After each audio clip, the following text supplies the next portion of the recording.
Hello everyone, this is Sanya and welcome to my channel. आज हम इस वीडियो में पढ़ने वाले हैं क्लास 12th का एक जो ड्रामा दिया है आपके सिलेबस में, जिसका नाम है राइडर्स टू द सी, जिसको किसने लिखा है? जॉन मिलिंटन सिंज ने, जिनको हम शॉर्ट में JM सिंज भी कहते हैं। ठीक है, तो ये हमारे ड्रामेटिस्ट है। जो ड्रामा लिखते हैं उन्हें ड्रामेटिस्ट कहा जाता है। ठीक है, JM सिंज। तो इन्होंने लिखा है राइडर्स टू द सी। इस पूरे नाटक में क्या है, जो ड्रामा है इसमें क्या है? इसमें है एक ब्रीव्ड मदर की कहानी, एक दुखियारी माँ की कहानी जिसने अपने बच्चों को खोया है, अपने हस्बैंड को खोया, अपने हस्बैंड के फादर को खोया है। ठीक है, तो उनके बारे में ये कहानी है। ये जो वर्ड मैंने यूज़ किया ब्रीव्ड मदर, ये सब आप लोग ध्यान रखना, और जो भी मैं आपको इस वीडियो में बताऊंगी उसको नोट डाउन करते चलना नोट्स की फॉर्म में। ठीक है, ये आपको बहुत हेल्पफुल होगा आपके एग्जाम के लिए। ब्रीव्ड मदर यानी एक दुखियारी माँ। तो इन दुखियारी माँ का नाम क्या है? इनका नाम है मौर्या, जो कि हमारे इस पूरे ड्रामा की मेन कैरेक्टर है, प्रोटैगनिस्ट है। ठीक है, मौर्या। इनका एक फैमिली है जिनमें इनके हस्बैंड थे, हस्बैंड के फादर थे। ठीक है, और इनके टोटल 8 बच्चे हैं। कितने? 8 बच्चे, जिसमें से 6 इनके बेटे थे और 2 इनकी बेटियां। ठीक है, तो ये अपने 6 लड़कों में से 5 लड़के खो चुकी है। ठीक है, ये लोग समुद्र में जाते थे काम के लिए और फिर वापस ही नहीं आते थे। तो 5 बेटे ऑलरेडी खो चुकी है। जो इनका 5वां बेटा था जिसका नाम था माइकल, अभी हम सबके नाम भी पढ़ेंगे। ठीक है, तो इनका 5वां बेटा था माइकल, उसके बारे में अभी तक खबर नहीं आई है कि वो जिंदा है कि मर गया। 9 दिन से वो लापता है। ठीक है, तो ये इनका 5वां बेटा, और जो लास्ट आखिरी बेटा बचा है उनके पास वो था बाटली। ठीक है, तो इनका एक ही बेटा बचा था, बाकी सारे मारे गए थे। इसके अलावा इनके जो हस्बैंड थे, हस्बैंड के फादर थे, ये भी जब समुद्र में काम करने गए तो वो भी मारे गए। तो यानी इन्होंने बार बार उस मरने का जो दुख है, अपने को खोने का जो दुख है, वो इन्होंने देखा है। इसीलिए ये क्या है? ब्रीव्ड मदर है। तो पूरा जो ड्रामा है, पूरा जो नाटक है, वो इन्हीं के अराउंड रिवॉल्व करता है। आई होप आपको समझ आ गया होगा कि इस नाटक में है क्या। ठीक है, अच्छा, यहाँ पे क्या दिया हुआ है? अ प्ले इन 1 एक्ट। ये जो ड्रामा है ये एक 1 एक्ट प्ले है। 1 एक्ट प्ले का क्या मतलब होता है? देखो, जैसे आज के टाइम पे तो क्या है, हम लोग कोई भी मूवीज देखने जाते हैं तो थिएटर में जाते हैं या टेलीविजन में देख लेते हैं या मोबाइल में देख लेते हैं। ठीक है, अगर हम थिएटर में देखने जाते हैं तो वहाँ पे एक पर्दा लगा होता है वाइट, उसमें प्रोजेक्टर होता है, प्रोजेक्टर में सब कुछ, मतलब पूरा मूवी उसमें होता है, तो वो हम देखते हैं। ठीक है, लेकिन पहले जब फिल्म नहीं बनी थी, जब मूवीज नहीं बनी थी, तब क्या होता था? तब भी तो लोग देखना पसंद करते थे, एंटरटेनमेंट उन्हें चाहिए होता था। तब क्या होता था? स्टेज पर परफॉर्मेंस होता था। जो एक्टर एक्ट्रेस होती थी वो सारे स्टेज पर परफॉर्म किया करते थे लाइव, और सामने ऑडियंस होती थी, वो देखती थी। ठीक है, तो अब जैसा कि कोई भी ड्रामा लिखा गया है, जैसे राइडर्स टू द सी, ये एक ड्रामा है, इसको लिखा गया है ड्रामेटिस्ट के द्वारा। अब इसको क्या स्टेज पे परफॉर्म किया जाएगा। अब स्टेज में जब परफॉर्मेंस दिया जाएगा तो क्या होगा? एक पर्दा होता था बड़ा सा, वो उठता था, पर्दा उठा और फिर सारे जो एक्टर एक्ट्रेस होते थे वो अपना क्या करते थे? नाटक को प्ले करते थे सबके सामने। ठीक है, अब मान लो सीन चेंज होगा। ठीक है, सीन चेंज होगा तो बैकग्राउंड भी चेंज होगा। पीछे का जो बैकग्राउंड है, तो पर्दा नीचे गिर जाता था, फिर सीन बैकग्राउंड चेंज होता था, फिर से दोबारा खुलता था और फिर से सब लोग प्ले अपना करते थे। ठीक है, तो इस तरीके से कर करके पूरा होता था।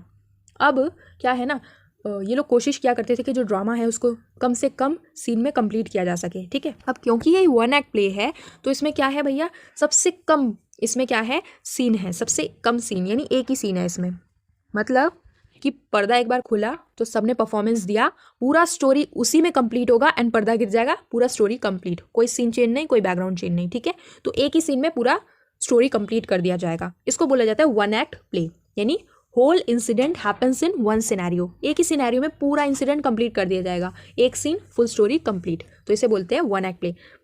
अच्छा, ये जो राइडर्स टू द सी है, इसको कब लिखा गया था इस ड्रामा को? तो इस ड्रामा को लिखा गया था 1902 में, और इसको पब्लिश कब किया गया? 1903 में।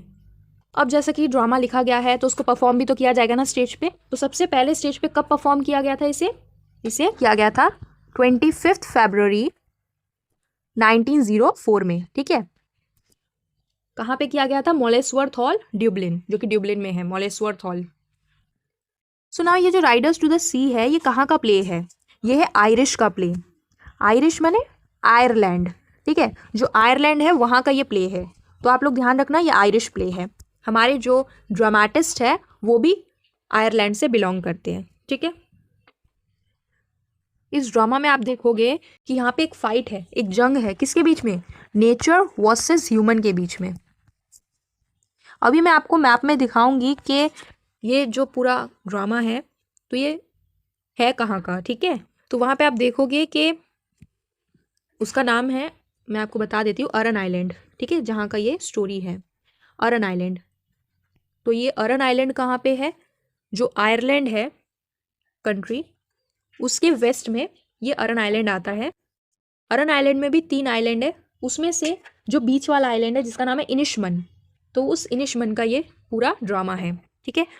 और आप देखोगे कि ये जो आइलैंड है ना, ये पूरा क्या है, मतलब आप बोल सकते हो बंजर टाइप का, मतलब यहाँ पे फसल वगैरह नहीं उगती। यहाँ पे अगर आपको खेती बाड़ी करनी है तो आप नहीं कर पाओगे। तो आपको क्या है, समुद्र जो है, सी जो है, उसके रास्ते होके या तो दूसरी जगह पे जाना पड़ेगा, कुछ वहाँ पे मार्केट मिलेगा तो वहाँ से कुछ खरीद के लाना पड़ेगा, और मछली वगैरह पकड़ के आपको समुद्र में जाके मछली पकड़नी पड़ेगी, और इस तरीके से आप क्या करोगे, अपना ऑक्यूपेशन करोगे। तो मतलब कुछ भी करने के लिए आपको सी पर यानी समुद्र पर निर्भर रहना पड़ेगा। तो यानी आपको समुद्र में जाना ही पड़ेगा, ठीक है। ऐसा नहीं कि जैसे मौर्य का एक बेटा मरा है ना समुद्र में जाने के कारण, काम के लिए गया था लेकिन वापस नहीं आया, तो वो अपने दूसरे बेटे को नहीं भेजती है ना, लेकिन वो भेजती है, उसका दूसरा बेटा जाता है, तीसरा बेटा जाता है, चौथा, उनके हस्बैंड भी गए थे। तो वो लोग क्यों जाते हैं? क्यों? क्योंकि उनके पास कोई ऑप्शन ही नहीं है, उन्हें समुद्र में जाना ही पड़ेगा अगर उन्हें जिंदा रहना है तो। क्यों? क्योंकि बिना काम किए, बिना खाना पीना जो है कलेक्ट किए वो लोग नहीं रह सकते ना वहाँ पे, उन्हें जाना ही पड़ेगा समुद्र के रास्ते। तो ये कंपलसरी है, क्योंकि वो समुद्र के किनारे रहते हैं, है ना। तो उनका जो जीविका है, जो उनका लाइवलीहुड है, वो पूरा का पूरा इस पे डिपेंडेड होता है, समुद्र पे, ठीक है। अच्छा, ये जो ड्रामा है क्या ये रियल है या फेक है? तो ये एब्सोल्युटली रियल स्टोरी है, ठीक है। सो यहाँ पे कैसे जो ड्रामेटिस्ट है उन्हें पता चलता है कि इस तरीके से एक ब्रीव्ड मदर रहती है, ठीक है, इन्होंने अपने बच्चों को खोया है, इन्हें कैसे पता चलता है? तो देखो, क्योंकि ये आयरलैंड के रहने वाले हैं और आयरलैंड के ठीक वेस्ट में पश्चिम दिशा में क्या है, अरन आइलैंड पड़ता है, ठीक है। तो इनके फ्रेंड थे जो कि बहुत अच्छे लेखक है, W.B. ईट्स, आप सभी ने सुना होगा इनका नाम। तो W.B. ईट्स इन्हें कहते हैं कि आप जाइए अरन आइलैंड में, वहाँ का कल्चर, वहाँ के लोग, वहाँ का रहन सहन, लैंग्वेज वगैरह आप देखिए, वहाँ जाके तो आपको कुछ लिखने के लिए मिलेगा प्लॉट, ठीक है। तो उनकी बात सुन के वो जाते हैं, W.B. ईट्स की बात सुन के वो अरन आइलैंड जाते हैं, ठीक है। तो जो सिंज है वो 5 बार जाते हैं इस आइलैंड में, ठीक है। तो जब जाते हैं वहाँ पे, वहाँ का कल्चर देखते हैं, वहाँ के लोग देखते हैं, वहाँ का रहन सहन जो भी है सब कुछ देखते हैं, तो उन्हें सब कुछ पता चल जाता है वहाँ के बारे में, अरन आइलैंड का कल्चर के बारे में, वहाँ के लोग, वहाँ का लैंग्वेज, सब कुछ, खान पान वगैरह सब। अब क्या होता है, एक दिन वो क्या कर रहे हैं, अरन आइलैंड है क्योंकि वहाँ पे समुद्र है, तो वहाँ से जा रहे होते हैं, और जब जाते हैं तो एकदम क्या होता है, एक लहर आती है और एक आदमी को बहाकर वहाँ पे छोड़ जाती है समुद्र के किनारे। ये देख के एकदम वो शॉक हो जाते हैं। फिर वो लोगों से पूछते हैं वहाँ के अरन आइलैंड के कि ये कौन है, तो कोई बताता है उन्हें कि ये ना उनका एक बेटा है, एक मौर्य नाम की एक लेडी है, ओल्ड मदर। तो उनके टोटल घर में 8 बच्चे थे, तो उसमें से 6 बेटे थे, तो इस तरीके से उनके बेटे जो है मर मर के जो है ऐसे आते हैं। तो वहीं से उन्हें वो आइडिया मिला, वो प्लॉट उन्हें वहीं से मिला, और फिर उन्होंने यहाँ पे ये राइडर्स टू द सी लिखा है। तो बिल्कुल रियल स्टोरी है। सो जो हमारे ड्रामेटिस्ट है वो 1898 से लेके 1903 के बीच में जो है इस अरन आइलैंड में जाते हैं। कितनी बार? 5 बार, ठीक है। एक चीज़ आप नोटिस करना, ये जो अरन आइलैंड है ना, इसको एक श्रापित आइलैंड भी बोला जाता है, कर्स्ड आइलैंड बोला जाता है। क्यों? क्योंकि यहाँ पे आप जितनी भी फैमिली देखोगे ना ज़्यादातर, तो उनमें आप देखने को मिलेगा कि वहाँ के जो मेल मेंबर होते हैं वो सी में जाते हैं और फिर वापस ही नहीं आते। तो एक श्रापित आइलैंड भी आप इसे बोल सकते हो। तो मैं आपको दिखाती हूँ, देखिए, ये है हमारे ड्रामा की मेन कैरेक्टर मौर्य, ठीक है। ये है इनके हस्बैंड, उनका नाम मेंशन नहीं है इस ड्रामा में, तो ये मारे जा चुके हैं, ठीक है। इसके अलावा आप यहाँ पे देखेंगे एक बुजुर्ग सा आदमी, ये कौन है? ये इनके फादर है, मौर्य के हस्बैंड के। तो ये भी गए थे काम के सिलसिले में, इनकी भी डेथ हो जाती है, ठीक है। देन उसके बाद आप देखो, मौर्य की 2 लड़कियां हैं, 2 गर्ल्स हैं इनकी। कौन कौन सी? ये देखो, ये 2 यहाँ पे पीछे, एक का नाम है कैथलीन, दूसरी का नाम है नोरा, ठीक है। नाम ध्यान रखना, कैथलीन एंड नोरा। देन उसके बाद आप देखेंगे इनके कितने बेटे थे, टोटल 6, ठीक है। तो 1 2 3 4 5 और एक और है, वो यहाँ पे नहीं दिया गया है। तो टोटल 6 इनके बेटे हैं, ठीक है। अब मैं आपको सबके नाम बता देती हूँ, ठीक है। सबसे लास्ट वाला जो बेटा है, जो इनका बचा हुआ है छोटा बेटा, उनका नाम है बार्टली, ये आपको ध्यान रखना है। तो लास्ट में क्या होता है ना, बार्टली भी जो है समुद्र में जाता है और फिर वापस नहीं आता, उसका भी जो है डेथ हो जाता है। तो ये हम देखने वाले इस ड्रामा में बार्टली के बारे में ही देखेंगे। इससे पहले जो इनका 5वां बेटा था, जो कि गया था और 9 दिन तक गायब है, उसका अभी तक खबर नहीं आया है मरने का, ठीक है, मतलब उसका बॉडी नहीं मिला है, लेकिन ये तो पता है कि वो भी मर ही चुका है क्योंकि अभी तक वापस नहीं आया, ठीक है। तो उसका नाम था माइकल, क्या नाम था, माइकल। देन उसके बाद इसके अलावा उनके और 4 बेटे थे। तो एक का नाम था शॉन, दूसरे का नाम शीमस, तीसरे का नाम स्टेफन एंड फोर्थ का नाम था पैच, ठीक है। These are the names of her son, okay. तो ऑलमोस्ट इनके सारे बेटे जो है मारे जा चुके हैं, बस एक बेटा उनका बचा है जिसका नाम है बार्टली, और वो भी समुद्र में जाएगा और मारा जाएगा, ठीक है। और इनकी जो बेटियां हैं वो तो घर पे ही रहती है क्योंकि उस टाइम पे लड़कियों को समुद्र के किनारे जाना मना था। सो जब हम स्टोरी को स्टार्ट करेंगे तो उसमें हमारे जो लिविंग कैरेक्टर्स है वो होंगे Maurya, Kathleen, Nora and Bartley, ठीक है, जो कि इनका सबसे आखिरी वाला बेटा है। और कुछ मेन एंड वुमेन आपको दिखाई देंगे स्टेज पर। ये आप देख सकते हैं यहाँ पे, ये है अरन आइलैंड। तो आप देख सकते हैं कि ये आइलैंड है और पूरी तरीके से चारों तरफ से समुद्र से ही घिरा हुआ है। सो देखिए, अब मैप में देखते हैं, अब मैप में अच्छे से समझ पाएंगे कि कौन सी जगह पर ये लोकेटेड है हमारा ड्रामा। तो आप देखेंगे कि ईस्ट साइड में क्या है, इंग्लैंड है ना, इंग्लैंड है। इंग्लैंड के ऊपर क्या है, स्कॉटलैंड, और इंग्लैंड के नीचे वेल्स है। और इंग्लैंड के वेस्टर्न साइड में क्या है, आयरलैंड है। तो आयरलैंड में तो जेम्स सिंच का जन्म हुआ था, ये यहाँ से बिलोंग करते हैं, आयरलैंड से। आयरलैंड के भी आप ठीक वेस्ट में देखोगे तो वहाँ पर जगह आती है अरन आइलैंड के नाम से, ठीक है। ये जो अरन आइलैंड है ये भी 3 भागों में बटा हुआ है, एक है इनिशमोर, दूसरा है इनिशमन और तीसरा है इनिशर, ठीक है। तो हमारा जो ड्रामा है वो इनिशमन का जो जगह है, अरन आइलैंड में भी जो इनिशमन आइलैंड है उसके बारे में है, ठीक है। तो आयरलैंड के वेस्ट में आता है आपका ये अरन आइलैंड, ठीक है। और उसके जो बीच वाला आइलैंड है इनिशमन, वहाँ का ये नाटक है, वहाँ का स्टोरी है। सो अगर आप देखोगे यहाँ पे मैप में तो आप देखोगे कि ये जो आइलैंड है पूरा समुद्र से घिरा हुआ है। तो अगर इन्हें कुछ भी करना है तो उसके लिए इन्हें क्या करना पड़ेगा, समुद्र में तो जाना पड़ेगा। अगर मछली पकड़ेंगे, मछली पकड़ के फिर अपना लाइवलीहुड चलाएंगे तो उसके लिए भी उन्हें समुद्र में जाना पड़ेगा। इसके अलावा अगर उन्हें क्या करना है, कुछ सामान खरीद के बेचना है तो उसके लिए इन्हें दूसरे रास्ते में जाना पड़ेगा, दूसरे ज़मीन पर जाना पड़ेगा। और वो ज़मीन किसके थ्रू जाएगी, समुद्र के थ्रू। सो आई होप आपको ये लोकेशन समझ आई होगी। सो फ्रेंड्स, यहाँ पे मैंने अभी तक आपको सारा जो बेसिक इन्फॉर्मेशन था वो बता दिया। अब जो हमारे टेक्स्ट बुक में दिया गया है ड्रामेटिस्ट के बारे में, उसके बारे में थोड़ा सा पढ़ लेते हैं, ठीक है। सो जॉन मिलिंटन सिंच, जिनका बर्थ हुआ था 1871 में, ठीक है, 16 अप्रैल 1871 में इनका जन्म हुआ था। एंड 1909 यानी 24 मार्च 1909 में इनकी डेथ हुई थी। Was a pioneering Irish dramatist. Irish dramatist का मतलब यानी कि ही इज़ फ्रॉम आयरलैंड, ये आयरलैंड से बिलोंग करते हैं, इसलिए इन्हें आयरिश ड्रामेटिस्ट कहा गया है। जैसे हम लोग इंडिया से बिलोंग करते हैं तो हमें इंडियन बोला जाता है, ठीक वैसे आयरलैंड के जो लोग होते हैं उन्हें आयरिश कहा जाता है, ठीक है। तो ये एक आयरिश ड्रामेटिस्ट माने आयरलैंड के नाटककार है और पोएट यानी कवि भी है। whose work significantly contributed to the Irish literary revival, यानी आयरलैंड के साहित्यिक पुनर्जागरण में इनके कामों का क्या है, महत्वपूर्ण योगदान है। आगे देखिए क्या लिखा है, Synge is renowned for his vivid portrayals of rural Irish life. Vivid का मतलब होता है जीवंत, माने जब आप पढ़ोगे ना तो आपको समझ आएगा, आपको लगेगा कि हाँ जैसे मानो देख रहे हो आप उसको, ठीक है। तो वैसा जीवंत portrayals of rural Irish life, Ireland का जो रूरल लाइफ है, गाँव का जो लाइफ है, उसका जीवंत आपको इनके नाटकों में देखने को मिलेगा। क्यों देखने को मिलेगा, मतलब सब कुछ आपको रियल देखने को मिलेगा। क्यों, क्योंकि ये वहाँ से बिलोंग करते हैं, वहाँ को उन्होंने बहुत अच्छे से देखा है। जैसे हम इंडियंस हैं तो इंडिया के बारे में बहुत अच्छे से हम लिख पाएंगे जो भी सब कुछ है यहाँ का। क्यों, क्योंकि हमने इसे बहुत अच्छे से करीब से देखा है, ठीक वैसे उन्होंने वहाँ का कल्चर वगैरह सब कुछ करीब से देखा है, तो इसलिए वो वहाँ के बारे में अच्छे से डिस्क्राइब कर पाएंगे, ठीक है। Often drawing on local dialects means, local dialects means जो वहाँ की आम बोलियाँ होती है, आमचाल जो भाषा होती है वहाँ की, तो इनके लेख में आपको वो देखने को मिलेंगी, ठीक है। वो जो इंग्लिश यूज़ करते हैं ना, वो यहाँ के इंग्लिश से डिफरेंट होता है। वो लोग हिबर्नो इंग्लिश यूज़ करते हैं। मीन्स जैसे कि मान लो हम यहाँ पे लिखते हैं आई एम इंटेलिजेंट, ठीक है, मान लो यहाँ पे लिखा आई एम इंटेलिजेंट, तो वो लोग जब लिखेंगे ना तो वो लोग आई एम इंटेलिजेंट नहीं लिखेंगे, वो लिखेंगे आई इंटेलिजेंट, मीन्स वहाँ पे एम गायब हो जाएगा, यानी वहाँ का ग्रामर ही ऐसा है, ठीक है। तो वहाँ का थोड़ा इंग्लिश अलग है। तो कौन सा इंग्लिश है वहाँ का? हिबर्नो इंग्लिश। तो आपको इस ड्रामा में देखने को मिलेगा इनका लोकल डायलेक्ट्स उन्होंने यूज़ किया है। फॉकलोर, फॉकलोर का मतलब क्या होता है? जो किंवदंतियाँ होती है, जैसे कि माना जाता है कि अगर बिल्ली रास्ते काट के चली गई तो वहाँ से नहीं जाना चाहिए, बुरा होगा कुछ, तो वो जो होता है उसको बोलते हैं फॉकलोर, ठीक है। And the stark realities of island existence, मतलब जो आइलैंड में जो कुछ होता है वो सब कुछ इन्होंने यहाँ पे दिखाया है। स्टार्क का मतलब होता है कठोर, रियलिटी माने सत्य, जो कठोर सत्य है।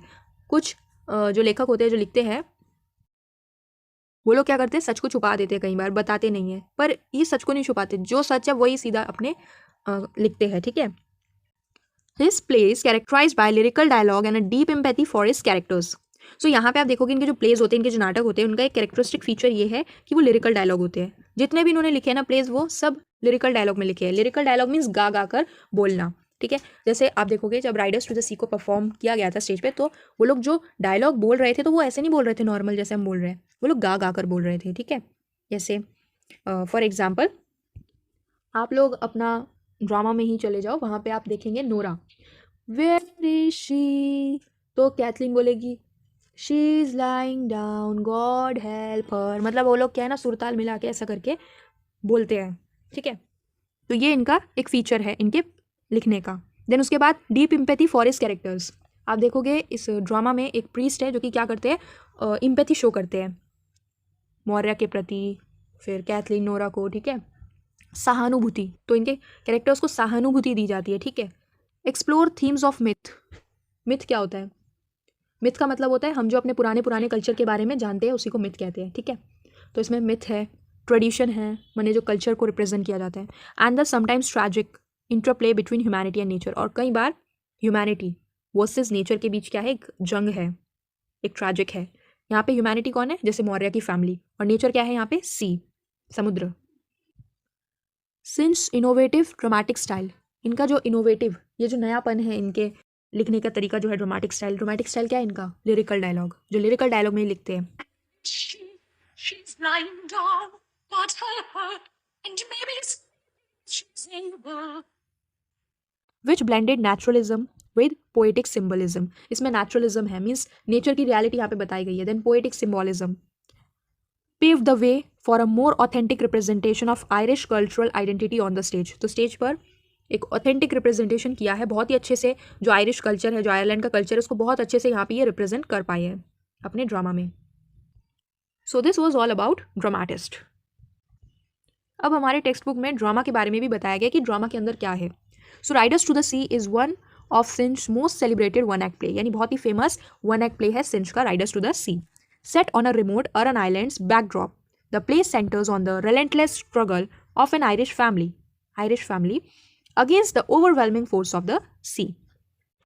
तो ये कहाँ पर है ये प्ले, कौन सी जगह का है? तो ये एक रिमोट माने एक ऐसी जगह जहाँ पर कोई आता जाता नहीं है, एक खाली सुनसान जगह है, ज़्यादा लोग भी नहीं रहते। ये है करन आइलैंड, जैसे मैंने आपको पहले ही बता दिया था कि करन आइलैंड है, वहाँ का जो इनिशमन है उसका ये स्टोरी है। तो ये जो प्ले है इसका सेंटर क्या है, मीन्स प्ले किस बारे में है? तो ये है एक रेलेंटलेस स्ट्रगल के बारे में, एक फैमिली के स्ट्रगल के बारे में। रेलेंटलेस मीन्स बार बार होने वाला स्ट्रगल, ठीक है। तो बार बार ये जो होने वाला स्ट्रगल है इस फैमिली का, किसके लिए ये स्ट्रगल ये लोग करते हैं? ये जो सी है, ये जो समुद्र है, उसका जो ओवरवेलमिंग मीन्स प्रचंड, उसका जो प्रचंड फोर्स है, उसकी जो ताकत है, उसके अगेंस्ट में ये लोग स्ट्रगल करते रहते हैं ये फैमिली, ठीक है। उसी का ये पूरा कहानी है। The narrative focuses on the grief and resignation of the women, particularly the elderly mother who has already lost many of her sons to the treacherous waves. तो जो नैरेटिव है हमारे, जो ड्रामा जिन्होंने लिखा है, वो फोकस करते हैं ग्रीफ पे और रेजिग्नेशन पे उसके। ग्रीफ माने दुख, रेजिग्नेशन का मतलब होता है उस दुख को स्वीकार करना, ठीक है। तो जब दुख आता है तो उसको स्वीकार करता है कौन? वो एक विमेन, जो कि क्या, एक एल्डरली मदर, एक बूढ़ी माँ है जिसके बहुत सारे बेटे थे, उसमें से बहुत बेटों को वो खो चुकी है उस धोखेबाज लहरों के कारण, ठीक है। ट्रेचुरियस माने धोखेबाज। तो ये उसके बारे में कहानी है। वो विमेन जो है जिनका नाम क्या है, मौर्य, जो हमारे पूरे ड्रामा की प्रोटैगनिस्ट है, उनके जीवन में दुख आया, ठीक है। क्या दुख? कि उन्होंने अपने बेटों को खो दिया। उस दुख को वो क्या करती है? स्वीकार करती है। सो इसी के बारे में ये ड्रामा है। Through its stark poetic language, stark मैंने कठोर, माने इन्होंने अपना जो इनका पोएटिक लैंग्वेज है वो कैसे कठोर है, माने जो सत्य है उसी को वो दिखाते हैं, रियलिटी को ही दिखाते हैं। एटमॉस्फेरिक इंटेंसिटी, यानी जो एटमॉस्फेयर है यहाँ का कैसा इंटेंस है। माइकल गया, अभी तक 9 दिन हो गए, वापस नहीं आया। बाटली अब जा रहा है समुद्र में, तो एक इंटेंस आपको एटमॉस्फेयर देखने को मिलेगा। The play explores themes of fatalism, fatalism माने अपने भाग्य को स्वीकार करना, अपने भाग्य को मानना। तो इस प्ले में क्या है, फैटलिज्म है। The indomitable power of nature, indomitable का मतलब होता है असहनीय, असहनीय नेचर का पावर, प्रकृति का क्या है, ताकत। And the enduring human spirit, और वो जो असहनीय पावर है उसको सहना ह्यूमन के द्वारा, उस इंसान के द्वारा, उसमें एक ताकत होना उस चीज़ को सहने की। इतना सारा इनएविटेबल लॉस के बाद भी, यानी अनअवॉइडेबल लॉस के बाद भी उसने अपने बेटों को खोया है, तो एक अनअवॉइडेबल लॉस है ना उसके लिए, ठीक है। तो उसके बाद भी वो क्या है, वो उस चीज़ को सह रही है। तो यही इसमें दिखाया गया है इस पूरे ड्रामा में। सो यहाँ पे मेन थीम क्या क्या है, power of nature, death and fate, ठीक है। सो यहाँ पे आप देखेंगे जो हमारा नेचर है, यहाँ पे नेचर क्या है, सी, समुद्र। तो समुद्र दो तरीके से काम कर रहा है। एक टाइम पे तो वो क्या कर रहा है, इंसान को उसकी जीविका दे रहा है, लाइवलीहुड दे रहा है, ठीक है, तभी वो उससे जिंदा है, तो उसको वो जीवन दे रहा है। ठीक उसी दूसरे पल वो क्या कर रहा है, वो एक कांस्टेंट थ्रेट की तरह काम कर रहा है उस इंसान के लिए, उस इंसान का जीवन ले रहा है, ठीक है। सो जो नेचर है ना उसमें इतनी पावर है कि वो इंसान से उसका जीवन ले भी सकता है और उस इंसान को उसका जीवन दे भी सकता है, ठीक है।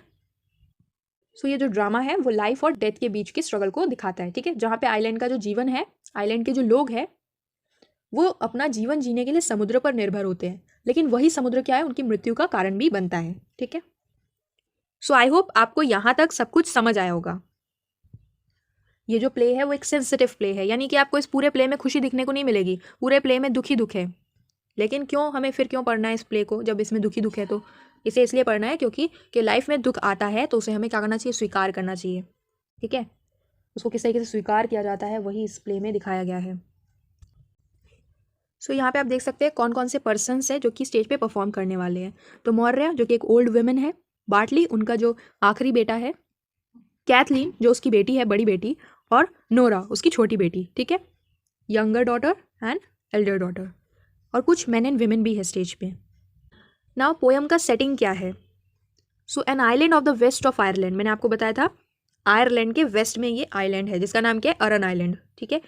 आयरलैंड के पश्चिम दिशा में ये आइलैंड आता है। सो कॉटेज किचन यानी झोपड़ी है, उसकी किचन से ये शुरू होता है, जहाँ पे आप देख सकते हैं क्या क्या चीज़ें रखी हुई है इस किचन में। किचन में आपको देखने को मिलेगा नेट्स, यानी जो जाल होता है। अब ये आइलैंड है तो यहाँ पे मछली पकड़ने के लिए जाल रखे होंगे, है ना, नेट्स रखे हैं। ऑयल स्किन्स, ऑयल स्किन्स क्या होता है, ये वाटरप्रूफ ड्रेस होता है, यानी जो कि पानी से बचाता है ऐसा कपड़ा। अब ये लोग क्या है, समुद्र में जाएंगे, समुद्र में बारिश भी होती है और समुद्र का पानी है, तो उससे बचने के लिए क्या, ऑयल स्किन्स वो लोग पहन के जाएंगे। जो सेलर्स होते हैं वो इनको पहन कर जाते हैं जब भी समुद्र में जाते हैं। ये वाटरप्रूफ ड्रेस होता है जो कि उन्हें पानी से बचाता है, ठीक है। स्पिनिंग व्हील यानी एक चरखा है जिससे घुमा घुमा के कपड़ा फैब्रिक से फिर क्या करेंगे वो लोग, उसको बेच के पैसा कमाएंगे, ठीक है। तो स्पिनिंग व्हील है। सम न्यू बोर्ड्स, कुछ यहाँ पे न्यू बोर्ड्स रखे गए हैं। ये न्यू बोर्ड्स क्या है? सो ये जो न्यू बोर्ड्स है ये एक बैड साइन है। क्यों? क्योंकि ये जो वाइट बोर्ड्स होते हैं ये कॉफिन बनाने के लिए काम आते हैं। क्रिश्चियन में आप देखोगे वो लोग जब कोई मर जाता है तो उसको कॉफिन बना के, वुड का कॉफिन बनता है, वाइट बोर्ड ये आप देख सकते हो, इससे कॉफिन बनेगा, देन उसमें उस आदमी को रख के देन रस्सी टांग के उसको नीचे ज़मीन पे जो है बंद किया जाता है ना। तो ये वो न्यू बोर्ड्स है। किसी के घर में ये होना एक अच्छा लक्षण नहीं है, ये एक बैड साइन है, यानी कि कोई इनके घर में मारा जाएगा, ये जानते हैं इस बात को, इसीलिए इन्होंने ये वाइट बोर्ड्स रखे कि जब कोई मारा जाएगा तो उसको हम इसमें जो है बनाकर उसको दफनाएंगे, ठीक है। जैसा कि आप देख सकते हो जो इनका 5वां बेटा था माइकल, वो अभी तक वापस नहीं आया है, उसका जो बॉडी था ना वो वापस नहीं आया। तो जब वापस आएगा उसका बॉडी तो उसको दफनाने के लिए चाहिए ना, तो इसीलिए उन्होंने न्यू बोर्ड्स खरीद रखे हैं। So it is a bad sign. Standing by the wall यानी कि दीवार पे इसको रखा गया है, दीवार से लगाकर, एटसेट्रा। तो और भी चीज़ें हैं, उसी में से ये 3 चीज़ें आपको बताई गई है। क्या क्या? Nets, oil skins, spinning wheel and new boards. ये जो 4 चीज़ें बताई गई है इसको अपने दिमाग में फिट कर लेना, ठीक है। Next, Kathleen, a girl of about 20, मतलब यहाँ पे अब सबसे पहले किसके बारे में बताएगा? कैथलीन के बारे में, जो कि एल्डर डॉटर है मौर्य की, ठीक है। कितने साल की है, यहाँ पे उसका एज मेंशन किया गया है, आप लोगों को ध्यान रखना है 20 ईयर्स, ठीक है। सो कैथलीन 20 ईयर्स की है। फिनिशेस नीडिंग केक, उसने अभी केक को गूंदा है, कंप्लीट उसने गूंद लिया। And puts it down in the pot, और मिट्टी का जो बर्तन है उसमें उसको रख दिया उस केक को, बाय द फायर, आग में रख दिया उसको बेक होने के लिए, ठीक है। देन वाइप्स हर हैंड्स, उसके बाद उसने अपने हाथों को पोंछा हाथ धो के। And begins to spin at the wheel, और दोबारा से उसने वो जो चरखा था उसको चलाना स्टार्ट कर दिया, ठीक है। फाइबर है उसके पास, जो सूता है उसको फिर उसको फैब्रिक में कन्वर्ट करेगी, कपड़ा बनाएगी, एंड देन उसको फिर बाहर जाके बेचेगी, ठीक है। उससे थोड़ा अर्निंग आ जाएगा उनका। Nora, a young girl, puts her head in at the door. Nora क्या है, यंगर डॉटर ऑफ मौर्या। सो वो आती है कॉटेज किचन के दरवाजे पर, अपना सर ऐसा रख के देख रही है, ठीक है। सो यहाँ पे जो अभी हमने देखा वो था ड्रामा का सेटिंग, ठीक है, कि ये कहाँ पे हो रहा है ड्रामा। तो यहाँ पे हमने जो कैथलीन के बारे में देखा कि कैथलीन क्या कर रही है, खाना बना रही है, केक बना रही है ना, बेक कर रही है खाने के लिए। देन उसके बाद चरखा चलाने लग रही है। तो ये चीज़ क्या दिखा रहा है कि वो एक रिस्पॉन्सिबल गर्ल है, उसके ऊपर रिस्पॉन्सिबिलिटीज़ है, ठीक है। उसे अपना घर का भी काम करना है और साथ ही साथ कुछ अर्निंग के लिए भी उसे काम करना है। सो ये हमारा सेटिंग हो गया ड्रामा का। आई होप जितना अभी तक मैंने आपको पढ़ाया समझाया वो समझ आया होगा। कहीं पे भी डाउट हो आप कमेंट सेक्शन में पूछ सकते हो। सो फ्रेंड्स, जैसे कि आप सभी जानते हो राइडर्स टू द सी थोड़ा बड़ा है ड्रामा, तो इसीलिए मैं कोशिश करूँगी कि 4 वीडियो में इसको कंप्लीट करवा दूँ, ठीक है। तो इसके आपके 4 वीडियोज़ आएंगे यूट्यूब में, ठीक है। इसका प्लेलिस्ट अलग से बना दूँगी ताकि आपको ढूंढने में कोई भी परेशानी ना हो। एंड फ्रेंड्स, मैं आप सभी को बताना चाहती हूँ कि अगर आपने अभी तक सेमेस्टर 4 का premium batch notes classes join नहीं किया है तो ज़रूर ज्वाइन कीजिएगा, क्योंकि उसमें मैं क्वेश्चन आंसर्स अपलोड करती हूँ, ठीक है। तो आपको एक अमाउंट पे करना है, ठीक है। टेलीग्राम पे आप मुझे कांटेक्ट करके बता सकते हो कि अगर आपको चाहिए तो, ठीक है। तो आपको उसमें सारे शॉर्ट क्वेश्चन आंसर्स बहुत सारे और लॉन्ग क्वेश्चन आंसर्स मिल जाएंगे। तो आपको अभी से क्या करना है, सबको कंप्लीट करके सारे चैप्टर्स को, पोएम को, जो भी ड्रामा अभी हम करेंगे कंप्लीट, इनको याद भी करना है, क्योंकि अभी ज़्यादा टाइम नहीं बचा है। तो आपको अच्छे से समझना है पूरा, एंड देन फिर क्वेश्चन आंसर्स की प्रैक्टिस करनी है। तो अगर आपको क्वेश्चन आंसर्स चाहिए तो आप मुझसे कांटेक्ट कर सकते हो।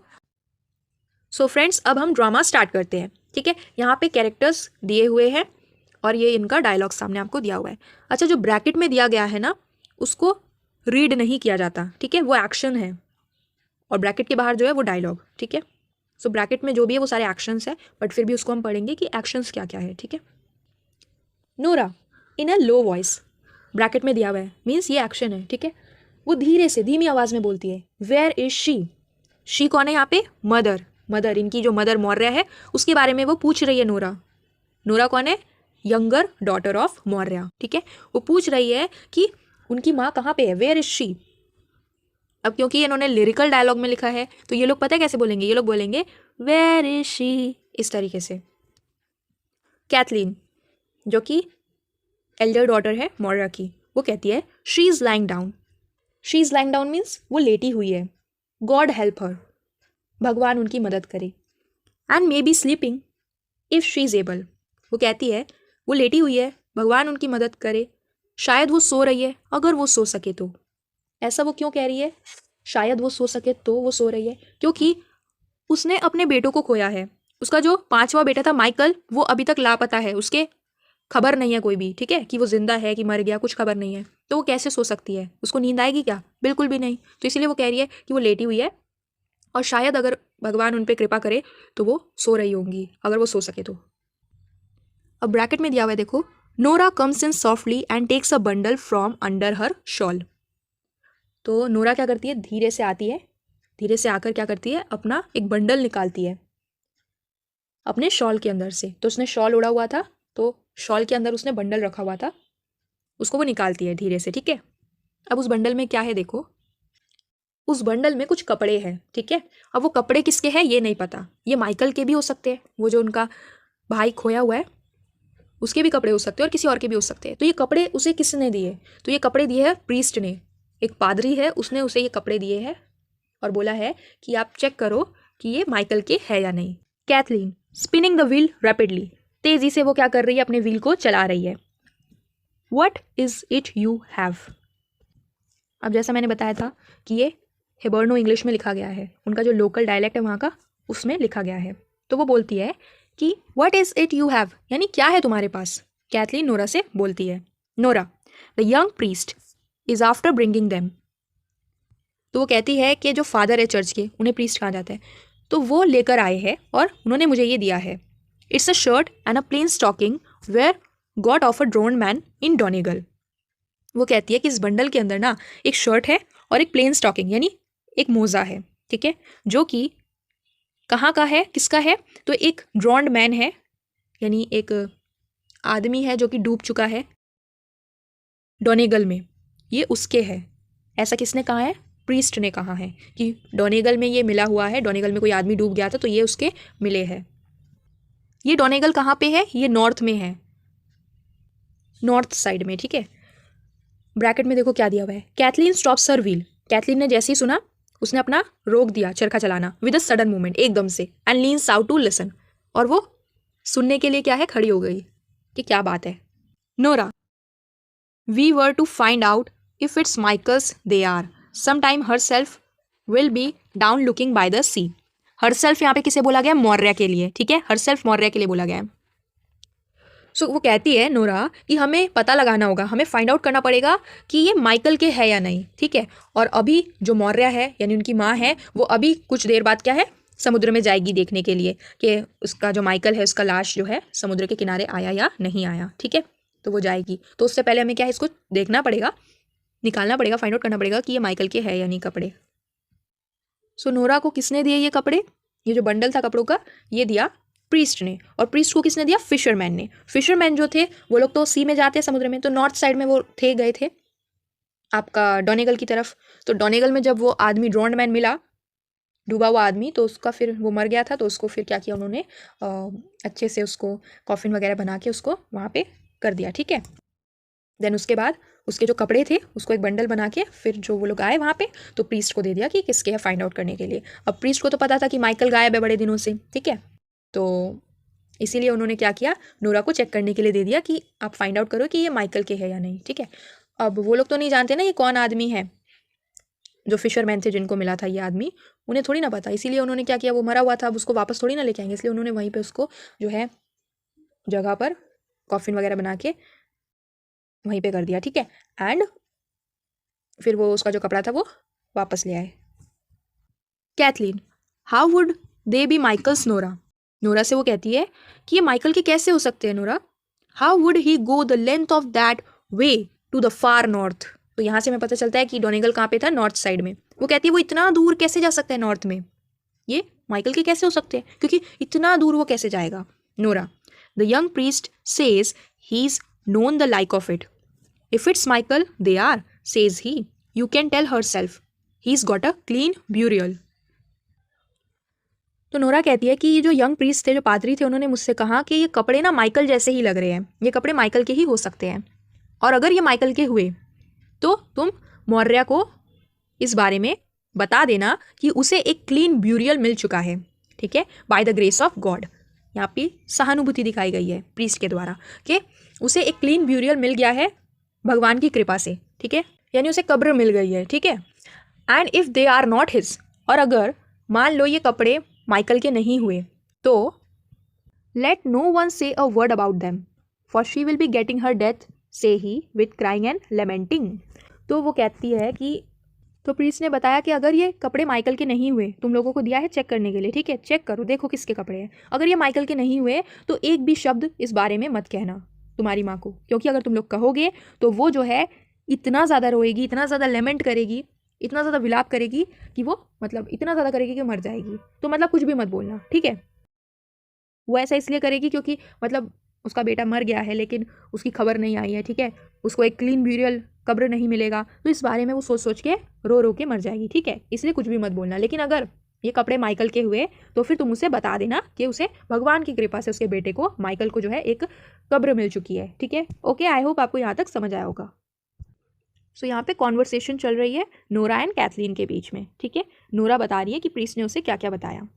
The door which Nora half closed is blown open by a gust of wind. So जो डोर था जो नोरा आधा खोल के आई थी वो क्या हुआ, पूरा खुल गया। किसकी वजह से? गस्ट ऑफ विंड, यानी हवा के झोंके की वजह से। हवा का जो स्पीड था बहुत ज़्यादा तेज था तो पूरा दरवाज़ा खुल गया। कैथलीन लुकिंग आउट एंशियसली, माने चिंता के साथ वो देखती है। Did you ask him would he stop Bartley going this day with the horses to the Galway fair. अब वो चिंता के साथ देखते हुए कहती है कि क्या तुमने उन्हें बोला कि क्या वो बाटली को रोकेंगे। बाटली जो उनका सबसे छोटा भाई है, ठीक है। अब बाटली भी जाना चाहता है समुद्र के पार, ठीक है। तो कहती है कि क्या तुमने उनसे बोला, हिम कौन है यहाँ पे, प्रीस्ट।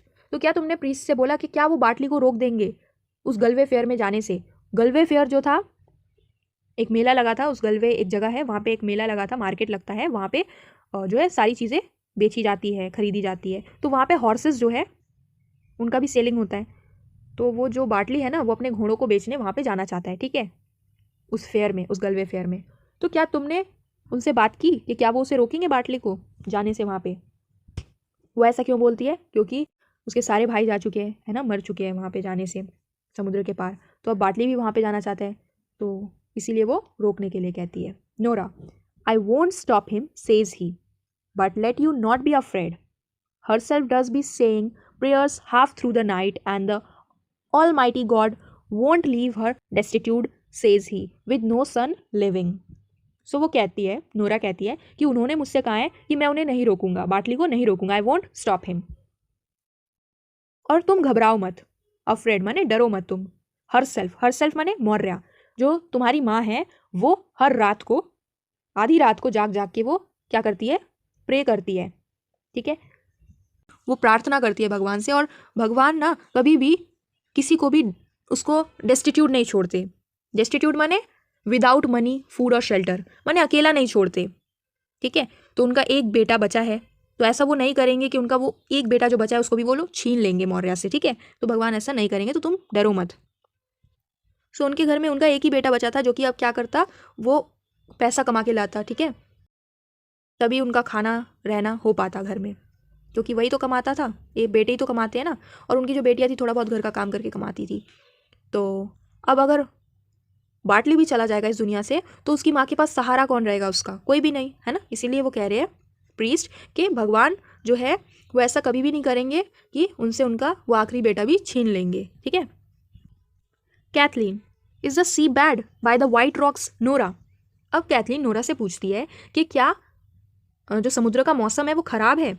कहाँ पर, वाइट रॉक्स पर। वाइट रॉक्स एक जगह है, ठीक है, तो क्या उस जगह पर समुद्र खराब है, देखना नोरा। सो वो ऐसा क्यों पूछती है कैथलीन नोरा से कि वाइट रॉक्स के वहाँ का मौसम कैसा है, वहाँ समुद्र क्या है, कैसा सीन है वहाँ का। इसलिए पूछती है क्योंकि वहाँ से गुजर के ही बाटली आगे की तरफ जाएगा, गलवे में जाएगा, इसीलिए वो पूछ रही है, ठीक है। कि अगर वहाँ पे मतलब क्या होता है ना, देखो समुद्र का मौसम होता है एक, अगर वो ख़राब होगा तो मीन्स वहाँ तूफान आएगा, लहरें उठेंगी बड़ी बड़ी। लेकिन अगर वहाँ स्टेबिलिटी होगी, मौसम ठीक होगा, तो मतलब समुद्र में जाने से कोई खतरा नहीं। परंतु अगर वहाँ पे क्या हो कि तूफान आए, वहाँ पे बारिश हो, तो वहाँ फिर जाना खतरे से खाली नहीं है, ठीक है, वापस बच के आना बहुत मुश्किल है। इसीलिए कैथलीन पूछ रही है कि वाइट रॉक्स के वहाँ का सिनेरियो क्या है। सो नोरा कहती है middling bad. Middling bad means थोड़ा बहुत ख़राब है। गॉड हेल्प अस, भगवान हमारी मदद करे। There is a great roaring in the west. वो कहती है कि पश्चिम दिशा में बहुत तेज़ तेज़ से रोरिंग हो रही है, मीन्स लहरें बहुत तेज़ तेज़ से उठ रही है, तो आवाज़ उसकी आ रही है। And it's worse it will be getting when the tides turn to the wind. और ये तब और ज़्यादा बुरा हो जाएगा जब हवा के कारण टाइड्स उठने लगेंगी, तो और ज़्यादा ख़राब हो जाएगा। She goes over to the table with the bundle. अब नोरा क्या करती है, बंडल को लेकर टेबल तक पहुँचती है, ठीक है, टेबल तक जाती है। शल आई ओपन इट नाउ। और नोरा पूछती है कैथलीन से क्या मुझे इसे अभी खोलना चाहिए, इस बंडल को। Cathleen, maybe she would wake up on us and come in before we have done. Coming to the table. Cathleen table की तरफ आते हुए कहती है कि मे बी ऐसा हो सकता है कि जो हमारी माँ है वो जाग जाए, ठीक है, एंड हम इस चीज़ को ख़त्म करें, बंडल को देखना ख़त्म करें, उससे पहले वो यहाँ पे पहुँच जाए, ठीक है। इट्स अ लॉन्ग टाइम, ये बहुत दिनों बाद होगा। We will be and the two of us crying. और शायद इसके बाद हम लोग रो रहे हो, हम दोनों, टू ऑफ अस माने नोरा और कैथलीन, ये दोनों रो रही हो। क्यों? क्योंकि जब वो बंडल को खोलेंगी और अगर ये माइकल का हुआ तो फिर क्या, यानी कि उनका जो भाई है वो मर गया, है ना। तो यानी बंडल को देखने के बाद वो रोने लगे। ये जो वर्ड के मीनिंग्स है ना, ये आपको अपने टेक्स्ट बुक में मिल जाएंगे, ठीक है। आगे देखो, Nora goes to the inner door and listens. जहाँ पे उसकी माँ सो रही थी, तो वहाँ पे डोर के पास जाके कान से वो लगा के सुन रही है कि उसकी माँ क्या कर रही है। She is moving about on the bed वो क्या सुनती है कि उसकी माँ जो है ना बेड में जो है मूव कर रही है, मतलब बेड से नीचे उतर के वो मूव कर रही है. She will be coming in a minute. वो एक ही मिनट में आ जाएगी बाहर. ठीक है. Kathleen, give me the ladder. मुझे सीढ़ी दो. And I will put them. और मैं इस चीज़ को, इस बंडल को क्या करूँगी, रख दूंगी इन the turf loft. Turf loft क्या होता है देखो. टर्फ लॉफ्ट होता है स्टोरेज हाउस. ठीक है. मतलब क्या होता है, घर के ऊपर एक स्टोरेज रूम होता है ना, जहाँ पे सारी चीज़ों को स्टोर करके रखा जाता है. तो वहाँ पे उन्होंने टर्फ रखा हुआ है अपना, मतलब जिससे आग जलाई जाएगी. तो उस टर्फ लॉफ्ट पे, यानी जो स्टोरेज रूम है वहाँ पे सारा टर्फ रखा हुआ है, तो उसके ऊपर मैं रख दूंगी इस बंडल को. ठीक है. देम लिखा हुआ है ना, देम मीन्स उस बंडल को. तो मुझे सीढ़ी दो, मैं ऊपर चढ़ के रख दूंगी स्टोरेज रूम में. The way she won't know of them at all. इस तरीके से उन्हें इस बंडल के बारे में कुछ भी नहीं पता चलेगा. And maybe when the tide turns she will be going down to sea would he be floating from the east. एंड जब क्या होगा कि टाइड्स जो है टर्न करेंगी, जब तूफान उठेगा तो वो जो है नीचे जाएगी देखने के लिए कि क्या माइकल, ही माने माइकल, क्या माइकल फ्लोट करता हुआ, बहता हुआ ईस्ट की तरफ से आ रहा है या नहीं समुद्र के किनारे. ठीक है. तो जब माँ जो है जाएगी समुद्र के किनारे देखने के लिए, तब हम क्या करेंगे, इसको खोल के चेक करेंगे. ठीक. तो आप एक बार सीन सोचो कि कैसा वो दुख वाला सीन होगा कि उनका बेटा जो है गायब है. उन्हें पता है वो मर चुका है, लेकिन वो फिर भी इंतज़ार करते हैं. किस चीज़ का, उसके बॉडी का, ताकि वो उसको एक अच्छा सा कॉफिन बना के उसको क्या कर सके, दफना सके. ठीक है. तो कितना दर्दनाक ये मंजर होगा, आप सोचो. आगे देखो क्या होता है. They put the ladder against the gable. फिर क्या होता है, दोनों मिलके जो है सीढ़ी को गैबल की तरफ रखते हैं, मतलब टिका कर. ठीक है. गैबल क्या होता है, जो वॉल का पॉइंटेड पार्ट होता है ना, उसे गैबल कहते हैं. Of the chimney. तो चिमनी थी, चिमनी के वहाँ पे गैबल मीन्स पॉइंटेड पार्ट था दीवार का, तो वहाँ पे वो चिमनी के पास रखते हुए लेडर को. अब क्या है, कैथलीन उस पर चढ़ेगी. Cathleen goes up in a few steps. तो कैथलीन चढ़ती है स्टेयर के ऊपर थोड़ा सा. And hides the bundle in the turf loft. और जो उसका टर्फ लॉफ्ट था, उसका जो स्टोरेज रूम था जहाँ पे टर्फ रखे हुए थे, तो वहाँ पे उस बंडल को छुपा देती है. Maurya comes from the inner room. और मौर्या उसी टाइम पे क्या होता है, बाहर निकलती है अंदर से, रूम से. Maurya looking up at the Kathleen and speaking curiously. Kathleen की तरफ देखती हुई वो क्यूरियसली, माने वो सोच रही है कि क्या कर रही है कैथलीन. ठीक है. तो क्यूरियसली वो पूछती है. उसका टोन कैसा था, क्यूरियसली, माने एक कंप्लेनिंग वे में, कंप्लेनिंग टोन, मतलब जैसे कंप्लेन करते हैं ना कि तुम क्या कर रही हो, तो वैसे टोन में. Isn't it turf enough you have for this day and evening. क्या तुम्हारे पास इतना टर्फ नहीं था कि आज का काम तुम्हारा हो जाता दिन का और शाम का. ठीक है. टर्फ क्या होता है, लकड़ी, सूखी लकड़ी जिसे कहते हैं, ड्राई ग्रासेस, जिससे क्या है आग जलेगी. ठीक है. सो उसकी माँ को क्या लग रहा है कि ये टर्फ लेना चाहती है. ठीक है. क्योंकि उसने स्टेयर्स लगाया हुआ टर्फ लॉफ्ट से, तो ये क्या करेगी, फिर से सूखी लकड़ियों को ले रही है. Cathleen, there is a cake baking at the fire for a short space. Cathleen कहती है कि एक मैंने केक बनाया है, उसको बेक करने के लिए फायर पे रखा हुआ है शॉर्ट स्पेस में. मैंने शॉर्ट स्पेस का मतलब नॉट क्लियर प्लेस, मैंने छोटी सी एक जगह पर उसने रखा है उस केक को बनाने के लिए, बेक करने के लिए. Throwing down the turf. अब वो जो टर्फ था, वो जो सूखी लकड़ी थी, उसको नीचे फेंकती हुई, क्योंकि उसे दिखाना भी तो है ना कि वो कुछ चीज़ छुपा नहीं रही है, वो क्या कर रही है, टर्फ निकाल रही है. तो एक टर्फ उसने फेंका. And Bartley will want it when the tides turn if he goes to Connemara. और कहती है कि बार्टली को इसकी ज़रूरत पड़ेगी. किस चीज़ की, इस केक की, क्योंकि जब टाइड्स जो है टर्न हो जाएंगी तो वो क्या करेगा, उसे कॉनेमारा में जाना है. कॉनेमारा में एक गलवे फेयर है, तो वहाँ पे वो जाएगा ना, तो उसके लिए उसे केक चाहिए रहेगा खाने के लिए, तो इसीलिए मैं केक बना रही हूँ. अब नोरा देखो क्या करती है. Nora picks up the turf and put it round the pot oven. Nora उस टर्फ को लेकर, जो नीचे कैथलीन ने गिराया था, उसको लेके पॉट ओवन की तरफ रख देती है. Maurya sitting down on a stool eight the fire. जहाँ आग जल रही थी वहाँ पे एक स्टूल रखा हुआ था, तो वहाँ पे बैठ जाती है. एंड क्या कहती है देखो, he won't go this day with the wind rising from the south and west. वो कहती है कि वो आज नहीं जाएगा. क्यों, क्योंकि आज हवाएं जो है साउथ और वेस्ट से चल रही है. ही won't go this day for the young priest will stop him surely. और वो आज नहीं जाएगा. क्यों, क्योंकि यंग प्रीस्ट उसे ज़रूर रोक देंगे. और आपको पता है ये हवाएं कहाँ से चल रही थी, ये हवाएं अटलांटिक ओशन से चल रही थी, अटलांटिक ओशन की तरफ चल रही थी. Nora, he will not stop him mother. वो कहती है कि माँ, प्रीस्ट उसे नहीं रोकेंगे बार्टली को. And I heard Eamon Simon and Stephen Pheety and Colum Shawn saying he would go. और मैंने सुना है ईमन साइमन से, स्टेफन फीटी से और कॉलम शॉन से, मीन्स ये यहाँ के, ये जो अरन आइलैंड है यहाँ के रहने वाले निवासी है, तो ये उनके नाम है. ठीक है. ये इनके टाइटल है. तो ये लोग बातें कर रहे थे, कह रहे थे कि बार्टली आज जाएगा. ऐसा नोरा कहती है मौर्या से. Maurya, where is he itself, वो कहाँ है, कौन, बाटली, वो पूछती है कि बाटली अभी कहाँ है। सो आप यहाँ पे वर्ड्स देख रहे हो, नोटिस कर रहे हो, इट्स सेल्फ, हर सेल्फ, ये सब यूज हो रहा है। ये क्या है, ये सारे जो है वहाँ का लोकल डायलेक्ट है। Nora, he went down to see would there be another boat sailing in the week, and I am thinking it won't be long till he's here now, for the tide's turning at the green head and the hookers tackling from the east. तो Nora क्या कहती है, देखो Nora कहती है कि वो सी के पास गया है, ही वेंट डाउन टू सी, मतलब वो समुद्र के पास गया है देखने के लिए कि क्या कोई दूसरा बोट, कोई दूसरी नाव जो है इस हफ्ते जाएगी कि नहीं जाएगी, सेल करेंगी, ठीक है। And I am thinking it, और मुझे लगता है कि बाटले को अब ज़्यादा देर नहीं लगेगी यहाँ पे आने में, वो अभी आ जाएगा वापस, ठीक है, क्योंकि टाइड्स जो है वो मूव करेंगी ग्रीन हेड पे। ग्रीन हेड क्या है, हार्बर प्लेस, जहाँ पे सारे शिप्स वगैरह रुकते हैं, तो ग्रीन हेड, तो ग्रीन हेड पे सारे टाइड्स जो है टर्न करेंगे, मूव करेंगे। एंड जो हुकर है, हुकर माने बोट, जो नाव है वो आ रही है कहाँ से, ईस्ट से अभी नाव आएगी, ठीक है। टैकलिंग का मतलब होता है नाव की दिशा बदलना।